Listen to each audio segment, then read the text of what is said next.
We can slowly begin. Welcome to the 9th in our series of webinars. For those of you who don't already know, this series is run by the European Capital of Democracy, which is a non-profit organization founded by the Innovation and Politics Institute. It's a Europe-wide organization dedicated to improving politics with offices in Vienna and Berlin, and a network of European countries and countries beyond Europe as well. Our city network has currently 21 member cities across 13 European countries, and we're just reaching the end of Barcelona's program year, the inaugural European Capital of Democracy. Next month, they are handing over to the city of Vienna, who will begin their democracy year. This series is part of the Network of Towns project, and we have our consortium members here who host the webinars with us and also host in-person meetings, which is co-funded by the European Union. Today, we are looking at the intergenerational approach of Braga's entrepreneurial program. So this webinar is hosted by the city of Braga with guest expert Carlos de Sousa Santos.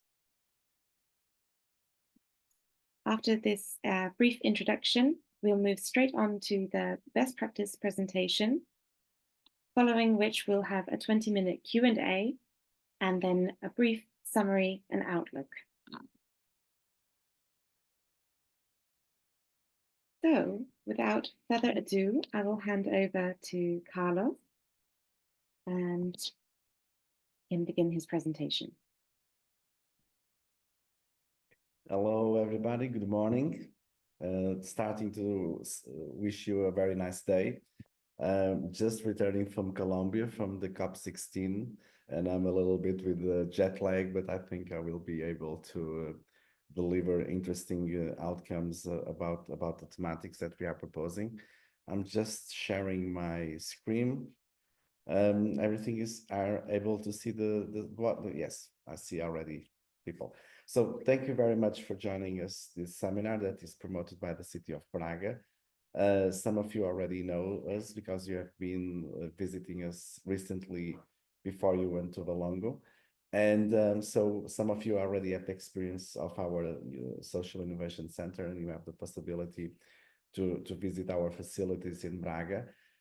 We are a project that come from Urbact, and today is a really nice day for us because we just know, actually yesterday, by the end of the day, that the Human Power Hub is one of the Urbact best practices. So yesterday was announced the results from an applications to best practices on Urbact program, and the Human Power Hub is one of the Portuguese good practices selected by this program. So we are very happy. Today will be a celebration day for us, and so this comes really in a nice moment. So our 20 minutes practice sharing today will focus on this intergenerational approach. Let me say that this was not something that it was highlighted in our plans in the beginning. So the idea was to promote social entrepreneurship, but we didn't have any kind of specific design or plan or strategy to focus intergenerational dialogue. So this was not on our priority list, but was something that was becoming clear when we were developing the several programs, and as long as the years was going on and we were developing several programs, this was something that became obvious for us. And so we start paying attention to this intergenerational approach, and it was something that was not expected, but brings a lot of interesting externalities and outcomes. And I will share today with you a little bit about this surprise that was not planned or designed or perspective, but now is something that we are paying much more attention. So before I'm going to the thematic question, let me just show you a little bit about what we are doing in Braga and what is this Human Power Social Innovation Center. Starting by presenting myself, my name is Sousa Santos. I am a co-founder, and currently I am the Acceleration Program Manager. The Human Power Hub is a small team, so we are 5 people. And since 2021, we become public policy, so we are a social innovation center of the city of Braga, and our process is delivering as a public policy. So we are included in a municipality company, Braga Bit, that is the housing company of Braga.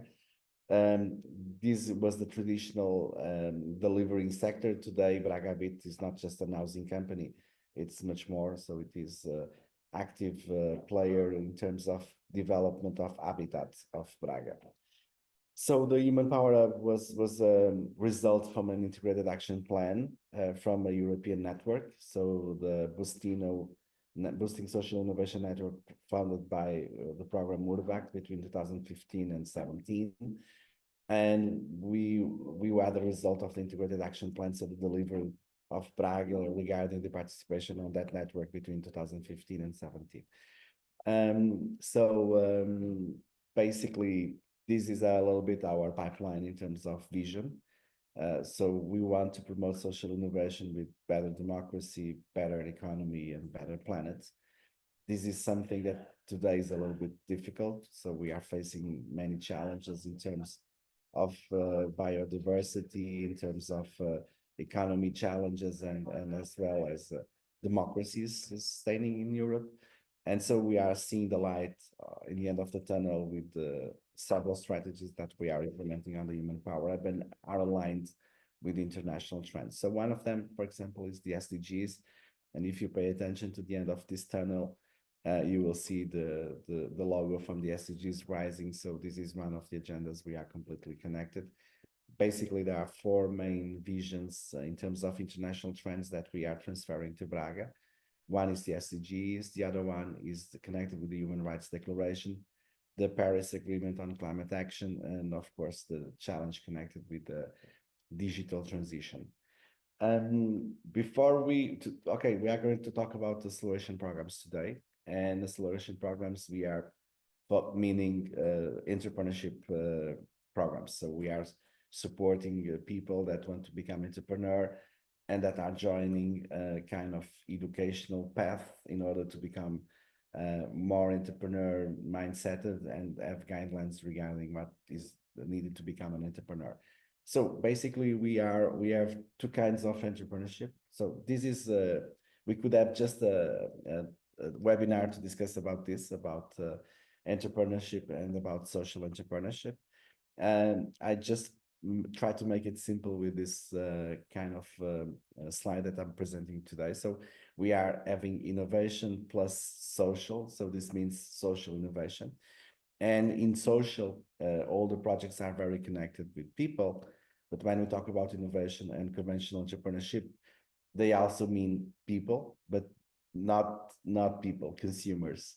So basically, everything we are doing in terms of conventional entrepreneurship and conventional economy is to direct it to consumers. Of course, consumers are humans, and so people say that all the businesses are human-centric design, but this is not correct. They are consumer-centric design. It is the real truth beside this. On social entrepreneurship, the human-centric design, in my opinion, is more corrected, expressed, because we are trying to improve people's life, not by making them consumers, but to make them think about problems that they need to work on on society. So there are these 2 focus about when we talk about entrepreneurship. Okay, one that is the conventional entrepreneurship, and that is completely connected with businesses and improve efficiency of businesses, trying to make them more profit. And the other one that is a social entrepreneurship that is not focused on profit, is not focused on making money, but solving problems. And so this brings us to kind of dilemma that innovation is facing.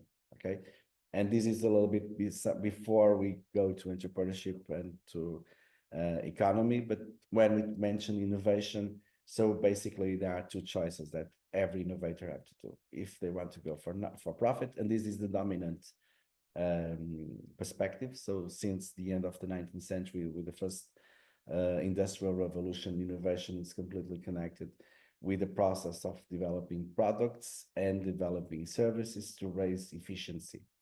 Okay, so the idea besides innovation is to make profits.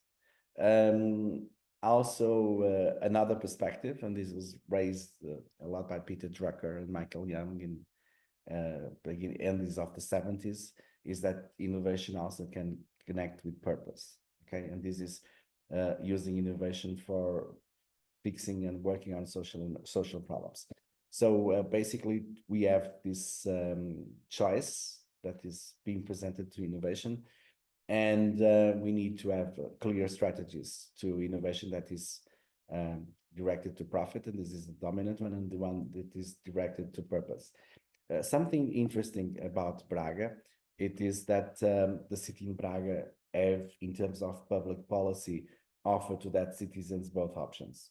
Okay, normally you only have the option connected with profit. So most of the cities and most of the not only cities but economies that are driven to a model of incubators and social and entrepreneurship centers that are completely connected with this, creating companies that are profitable and they wish to be unicorn. So this is now the big thing about entrepreneurship, is to build unicorns.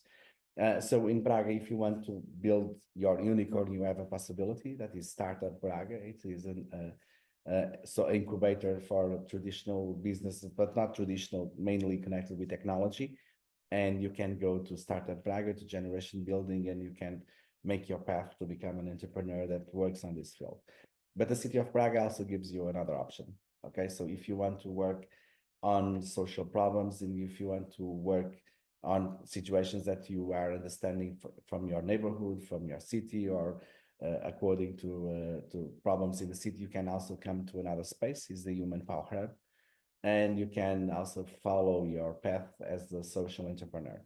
Okay, and basically this gives this difference of approaching between before where you're going. So basically we have profit innovation and we have purpose innovation, and that is the field that we are going to talk a little bit. So we are focusing now on the choice of working on purpose. And if you want to do that independent, if wherever you are, you have a place for you in the Human Power Up. So this is a little bit connected with our design. So we based the concept design of Human Power Up on a theory named the Quadruple Helix. Is one that replaced the older one that was the Triple Helix theory. And there are some people, and this is also interesting thing for another seminar, that already talks about the Quintuple Helix. Okay, we believe that the Quadruple Helix is a little bit, the Quintuple Helix is also very looked with the system, this model that we are presenting, because we have civil society going for third sector and fourth sector. We include this on our cities, and so we do believe that our model, that is a Quadruple Helix, is also expanding with the Quintuple Helix model. So if you are a theoretic on the field of participation and democracy, so you know what I'm talking. So this is what we did. So what we did, it was to pick up on the Quadruple Helix theory and to apply it for our service design in the Human Power Up. So we have 4 fields of action. One that is focused on transfer and promoting of knowledge related with social innovation and social entrepreneurship. We do have another one that is more focused on the citizen role, and this is where we have our incubator. So we have an incubator for social entrepreneurs. We do have another Helix that is focused on business sector. So we work with businessmen, with the private sector. And the idea there is to develop as well some field of action related with investment and to finance of social innovation. And then we have the public Helix, that in our case is the what we became. So we are public policy, and this is, we are working with 2 kind of strategies. One related with public innovation, and when I'm meaning public innovation, so we support the municipality of Braga and their policy makers in designing better policies. And we also are focusing in civic innovation, which is, it means we are working on grassroots and in the bottom-up process near the communities and supporting citizens and communities to also drive and design innovation. So this is the model that we were able to design during the time we were a project for Urbact between 2015 and 17. This was the process of co-participation and co-design of our ULG, that is the Urbact local group. And this was the delivery of our integrated action plan. So basically we wanted to reach everybody and not was just working on a focus. This is interesting. If you are thinking a little bit about social innovation, and if you are traveling around Europe to see and benchmark social innovation activities, you will see that each country or each city have their own focus in terms about how they deploy and how they deliver social innovation. So, for example, we have some cities that are more focused on green economy, circular economy, blue economy. So there is an environment focused on social innovation. You have another ones that are completely with a dominant school, in my perspective, about social innovation. That is the one connected with social entrepreneurship. And you find this a lot, for example, in Italy. You have some cities that are focused more on the social innovation on the dimension of democracy and participation. So, for example, in Glasgow, the Civic Innovation Center is one of the good examples of this. So they are more focused on the questions about how people participate when they come together. And here, things like participatory budgets are coming to the scene. So there are this other field. And you also have social innovation centers that are completely with the DNA of scientific research. They are deploying observatories of social innovation. They are gathering information and developing also some intellectual inputs related with social innovation. So you have these perspectives about what is the social innovation role and how they are implemented. What we tried to do in Braga after this study visits and benchmarking process of 2 years with an Urbact network was to think on a holistic innovation approach. So we have this first decision about going to purpose, and this is really important in terms of DNA when we decide to have a social innovation model. And then in terms of what are the fields of action of your social innovation model, we decided as well to apply the Quadruple Helix and then deliver things connected with this approach. I have to go a little bit more faster because my time is running out. So I already talked about this. So we started between 2015 and 17 with a network that was led as well by a member of this network, the city of Gdansk. It was a really nice network. So Milan, Paris, Barcelona, and Barcelona is the first European capital of democracy, was also involved on this process of the Bastino. Turin, that is an amazing city when we talk about social innovation. So it was the kind of Champions League, and it was really interesting for Braga to be part of this process. Another important milestone for us was in 2019. So we had an integrated action plan, but we didn't have funded for it. So we didn't have money to go for the implementation of the plan. So the Portugal Social Innovation, that is a pioneer program about implementation RDF funds in Europe.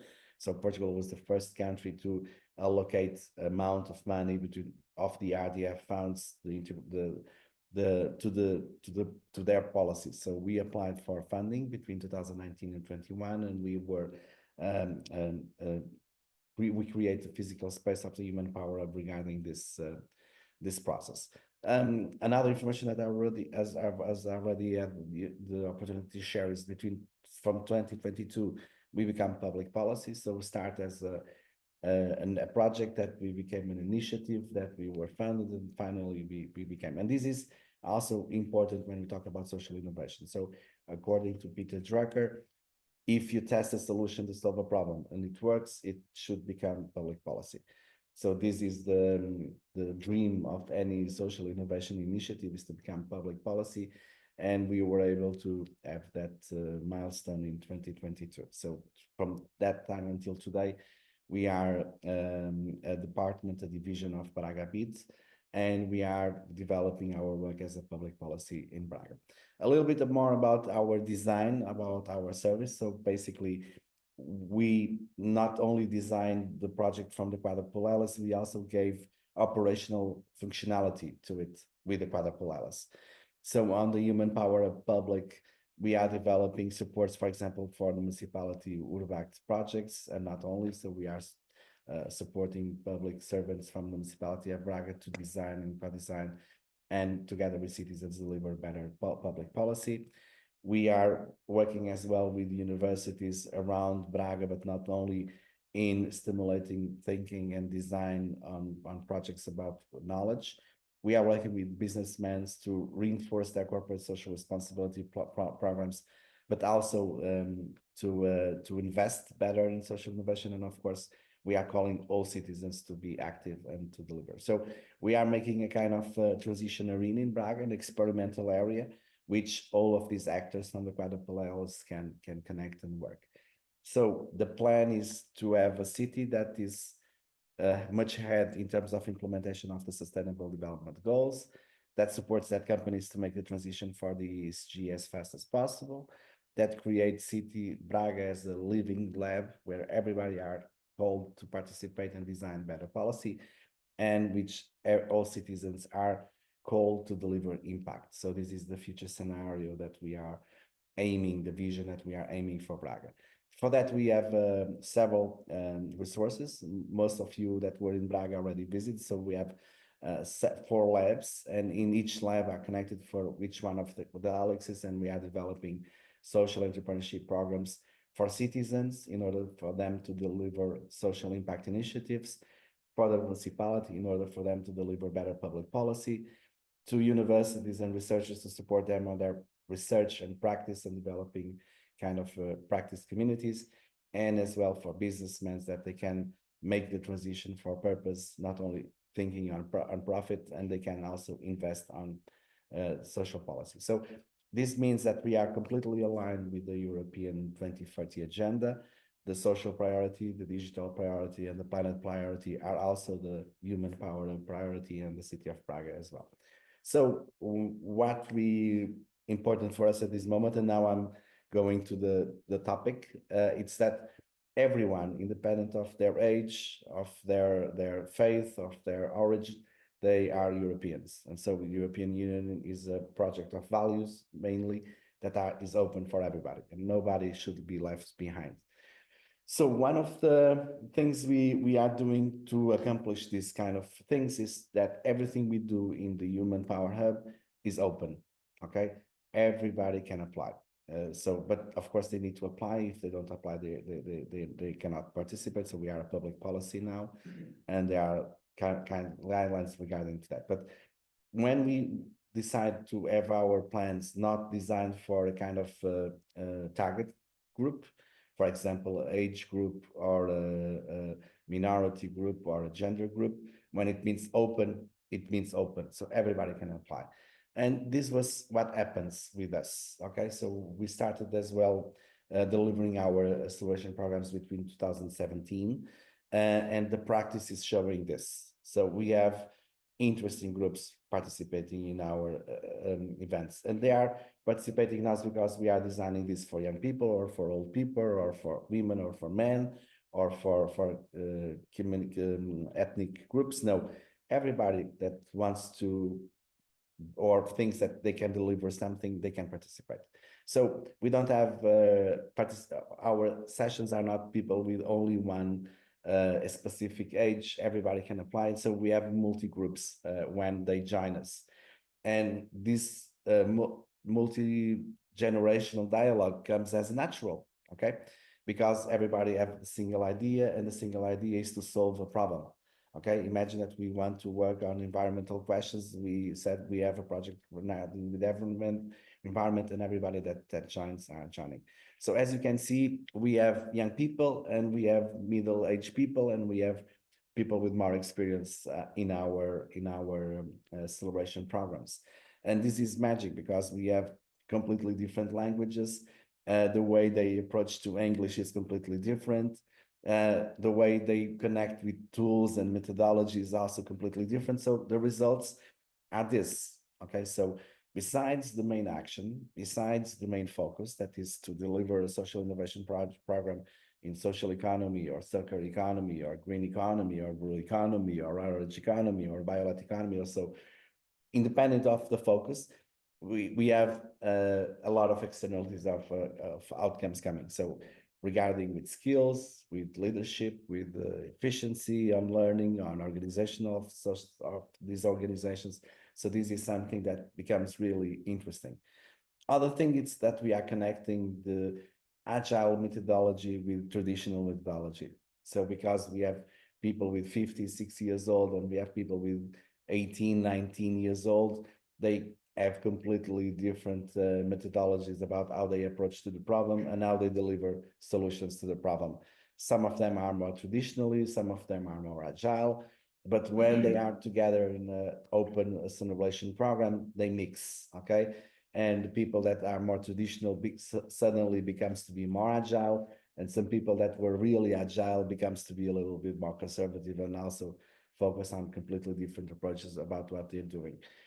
Other interesting thing that we are seeing from our programs is that people are becoming to as well share the ways that they deliver things. So about if they are pragmatic, if they are just in progress, or if they are more available to testing. And this is also interesting because some of the participating innovation theories, for example, I remember one from our colleagues from Zaragoza in Spain,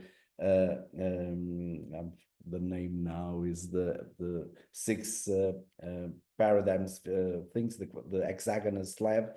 And this is really something that is really interesting for us. So in terms of practices, what did birth from our processes? So Agir is one of organizations that you met, the one that were in Braga.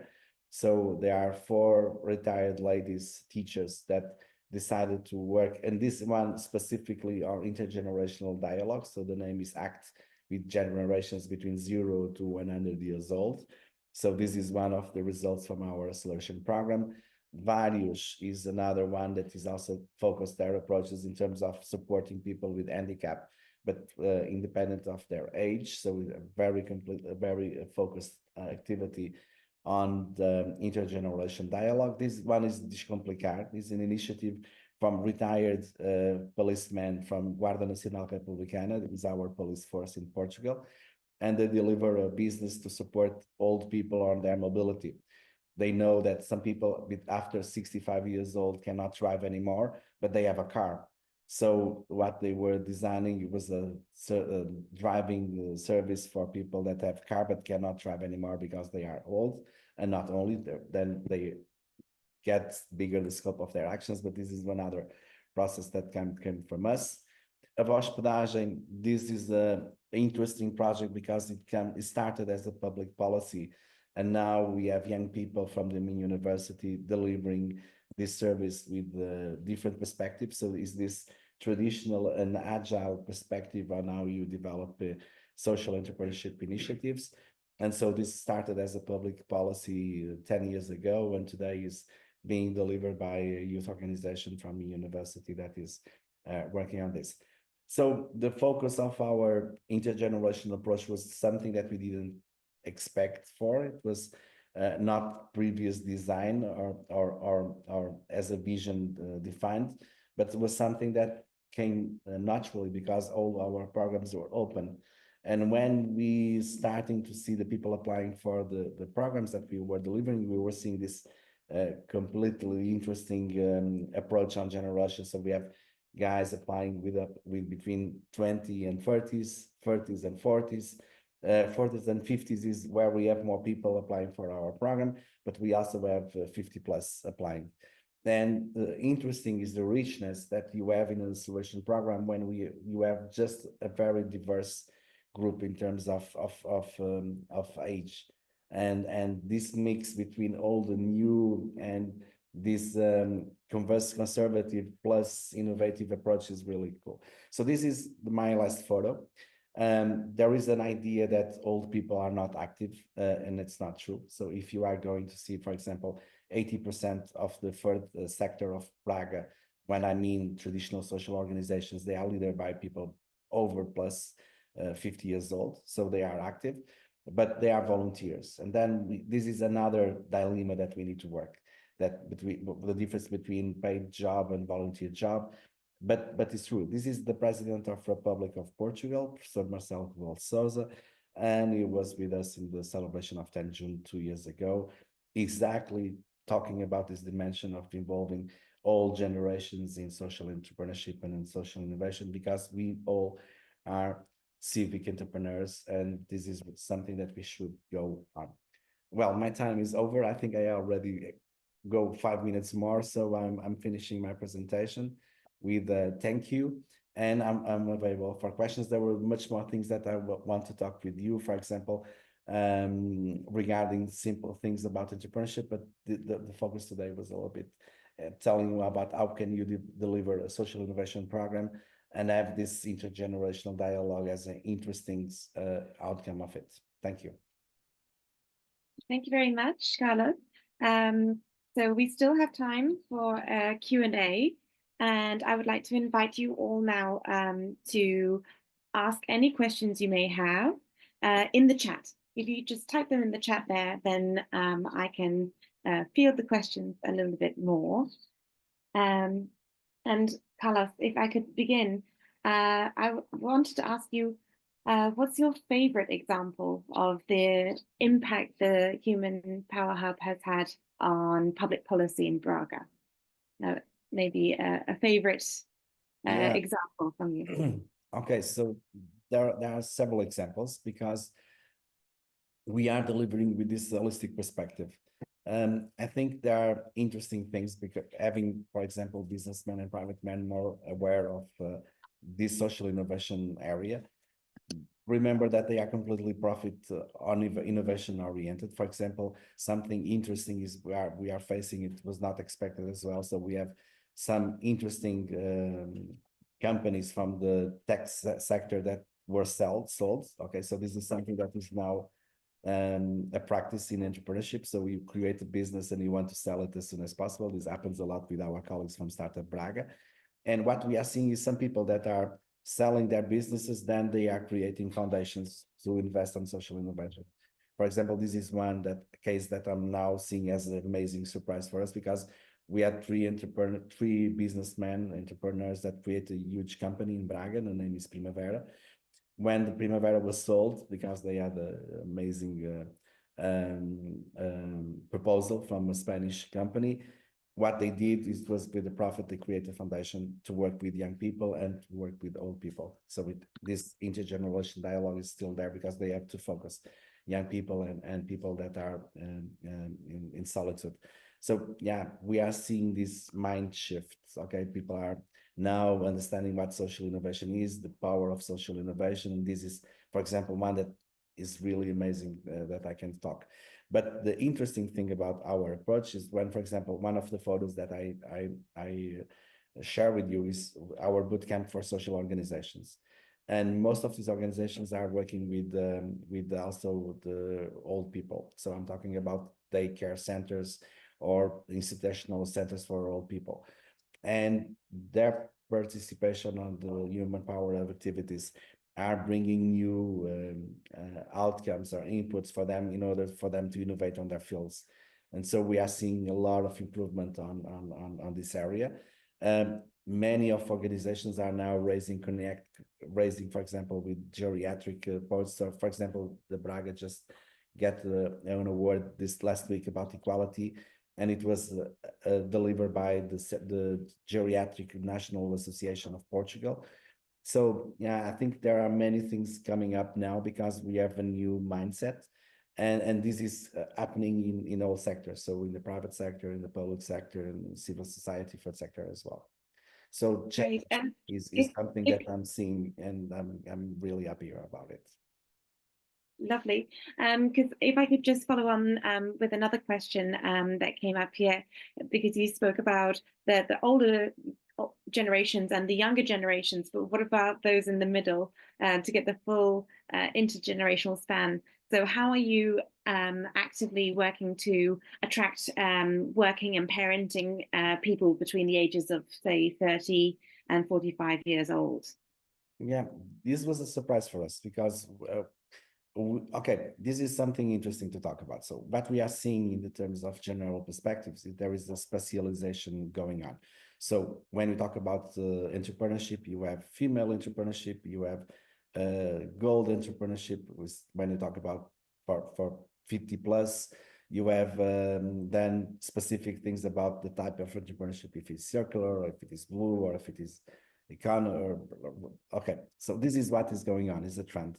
What we did was completely against the trend. So we make open. Okay, so we have a problem and we want to solve. So who wants to solve this problem? And maybe this is the first answer to how can we raise attractivity and engage people, is to give them the possibility to be the actors on the solving problem.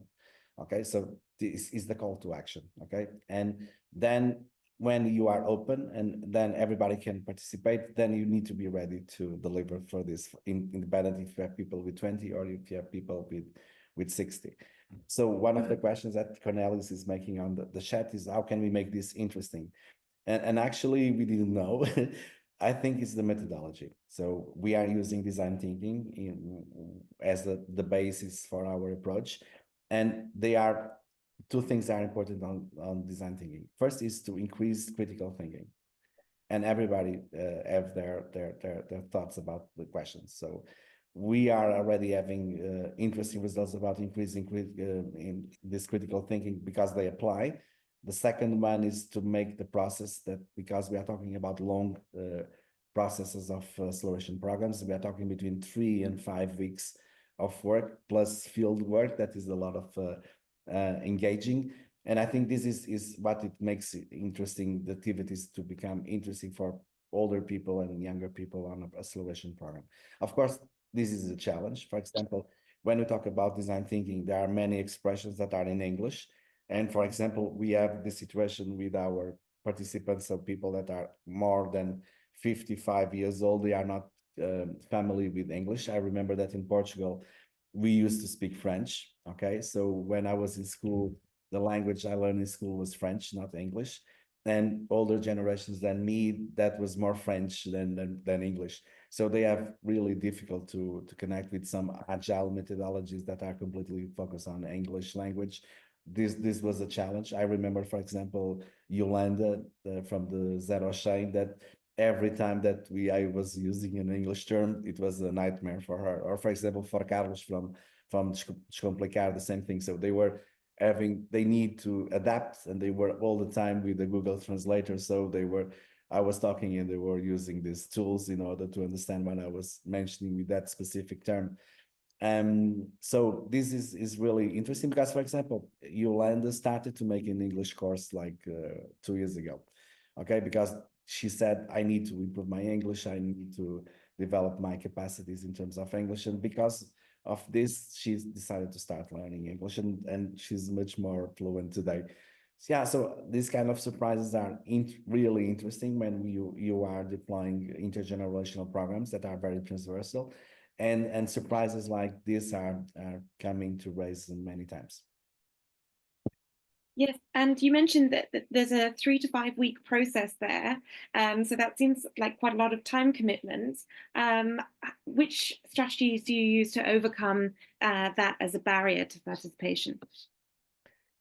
It is because it's very intensive and it's very hard work driven. Okay, so what we are trying to do is to make a reset on people's minds when they come to our acceleration program, and we start from zero. This means that we are starting with a new empathy process, and we try to do this in a very disruptive way. So one of the things we do in the Human Power Hub is to destroy the projects that they have when they started to apply. So they come on an idea, that idea will be completely redesigned and redesigned according to the implementation of the design thinking process. So they are coming with one idea and then they going out with completely different one. And this is also interesting in terms of intergenerational dialogue, because people that are very conservative have really difficult to change. Okay, and because they have a baby, they want to keep with the baby, and the baby is the project.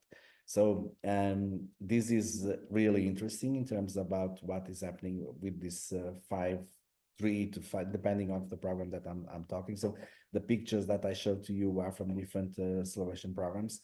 The one connected with open innovation, or the one for social entrepreneurship, or the one for social organizations, or the one for impact investment. So all of them are quite different.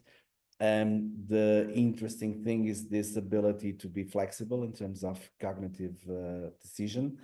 It is also interesting in terms of about what you are conservative or not regarding your ideas, and the possibility to go to the field and to completely empathy with the process that you want to engage and deliver, and how flexible you are to let your first idea go and adopt a new process to solve the problem. Because if you have a same idea about what are the dominant solutions already in the field, you will not be different.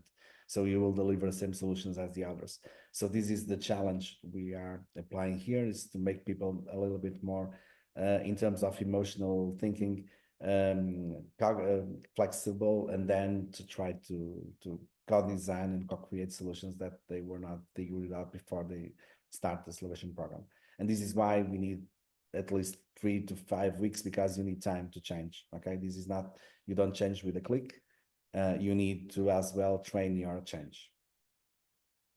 Yeah, and is that sort of an in-person format always, or is there flexibility in terms of how that engagement Yeah, format for flexibility is that the engagement? magic word here. Okay, so we need to be flexible because we have different aging groups participating on the solution programs, and because as well in terms of what is the results in terms of initiative, we also are very flexible. So in the Human Power Up, this is also something that is different between a conventional entrepreneurship program and a social entrepreneurship program. So if you are going for a conventional, the legal figure that you need to bring is a company. So you need to register you as a company, a private company.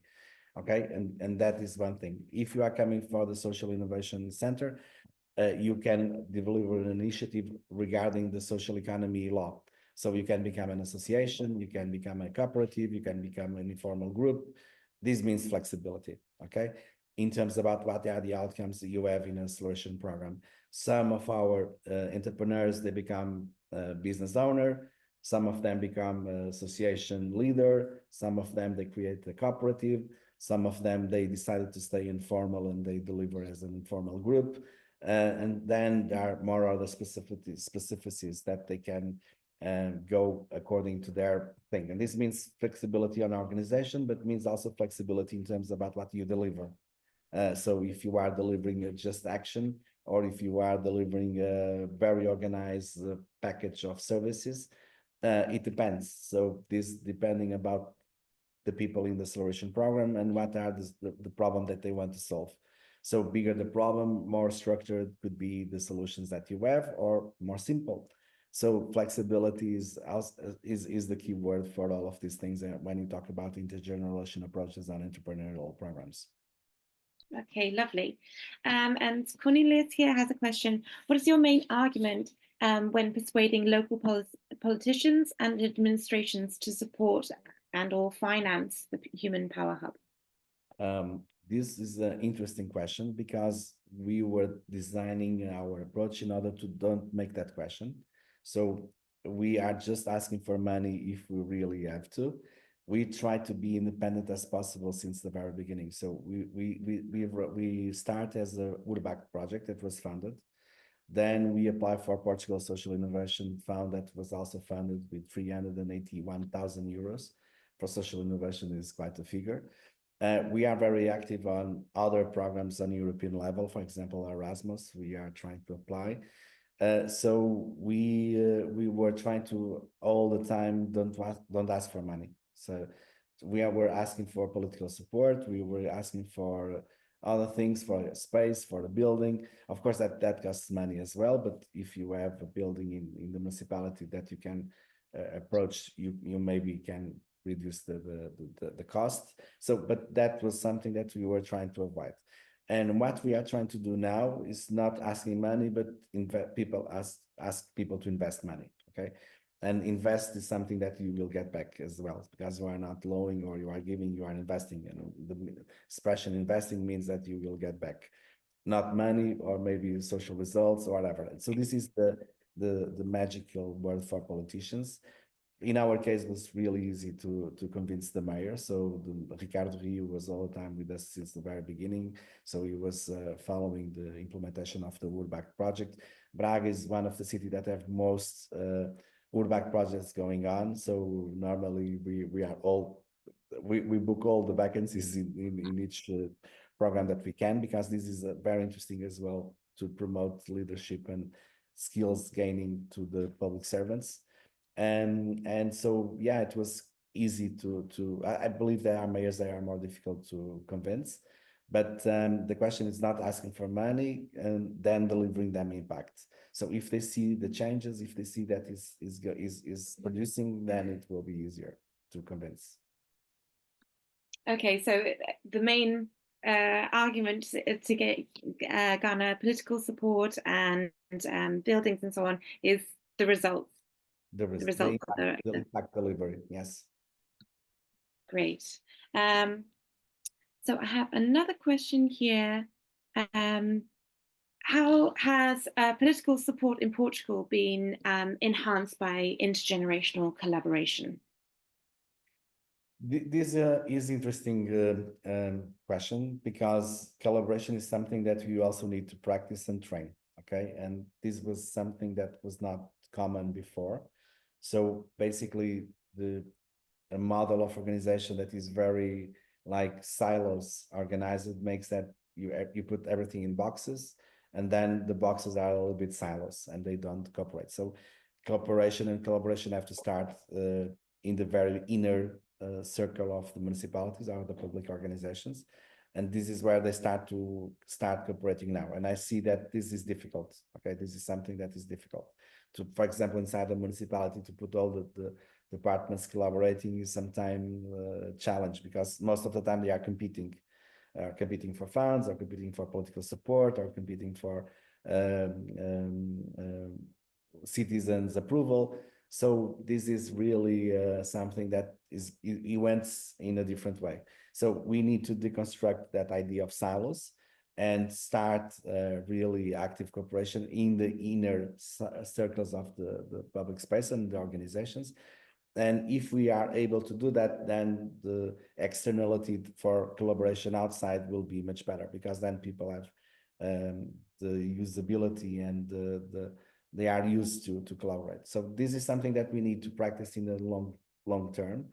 And this is a challenge. I think is a quite challenge, because what we have now is a silo mindset, and we need to go for a cooperative mindset. What happens in Portugal in the last 10 years, there was several initiatives from the government. For example, the Govint is the one that comes clearly to my mind now. It was a kind of directives from government that collaboration should happen in the public policy domain, but not only. And so several initiatives I suggest and promote collaboration were even given by the government. For us, this in the Human Power Hub is the key word, because we cannot do social innovation without collaboration. We cannot do social innovation in the Human Power Hub without this that is beside me, that is the Quadruple Helix. So it is in the logo. So collaboration between the Quadruple Helix is what we are foreseeing. And if you see our logo, okay, it's not a nice helix, because it's not like the one you see from boats. This is because we know collaboration needs to do more, and our work will be done when this is a normal Alice. Okay, so when this change and what the other change. And so we need to induce collaboration. We need to say that we are not collaborating as we can. And you see this. So if you go to United Nations and we see what is going on, for example, with the conflicts we have, it's because there is no collaboration. So this is a bigger process to discuss. Yeah, but it's crucial. If you don't collaborate, you will not have social innovation. Lovely. Okay. Well, thank you very much once again for your presentation and for answering all our questions so thoroughly. There will be a chance for everyone to give a bit more feedback right at the end of the webinar coming up shortly. But I just wanted to give everyone an overview of where we are in this series and what's coming up next. So we have webinar 9 here. Next month, we have another webinar on the 20th of November. The focus will also be on intergenerational participation, and we will have examples from Braga and 2 other members of our city network. In December, we also have a webinar on disinformation in the city, a very relevant topic. And we have a couple of very interesting experts speaking to us all then. And we are also looking for the next European Capital of Democracy, who is going to follow on from Vienna in 2026. Applications are still open until Friday, the 15th of November. So you can get in touch with us if you know a city that is interested in applying. In mid-November, all the applicant cities will join our network, so our network will be growing. And then there's the experts evaluation phase. Our experts jury, you can see who they are, the members online, and they will evaluate all the applications. They will visit the most promising candidate cities and create a short list of 3 cities. And it's the citizens jury who makes the final decision. So you can all sign up to be members of the citizens jury and have your say on who becomes the European Capital of Democracy 2026. So just another review there of the timeline. We're currently in the application phase. That will be followed by the experts jury evaluation, and finally the citizens selection of the next European Capital of Democracy, before we have the development of the democracy year and of course the launch of the next democracy year in January 2026. So yeah, once again, please do reach out to myself or Stefan if you have any questions about that, or if you know of a city who might be interested in applying. But for now, it is your chance to share your thoughts with us. You can scan this QR code here.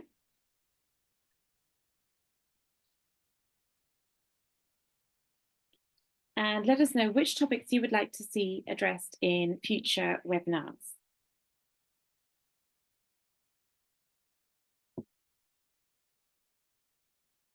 I'll just give you a few minutes to let us know which topics you would like to see addressed in future webinars.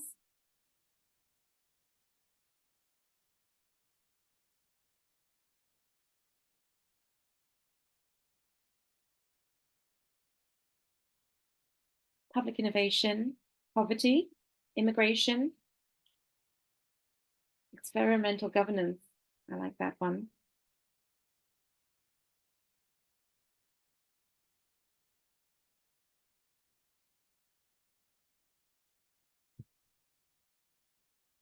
Civic participation, youth participation, and student participation, homelessness.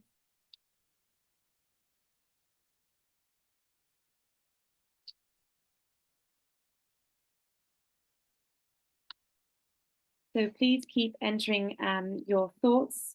We will publish this on our website under the European City Network's webinars series, where you will also find a summary. You will find a summary of this webinar, and all the webinars are available on our YouTube channel, so you can rewatch them at any time. We know they're packed with content, and sometimes it's hard to catch everything. But we do try and look after you and keep that on our YouTube channel. So it only remains for us to say thank you very much for taking the time to join us today, and we hope to see you all at the next webinar on the 20th of November.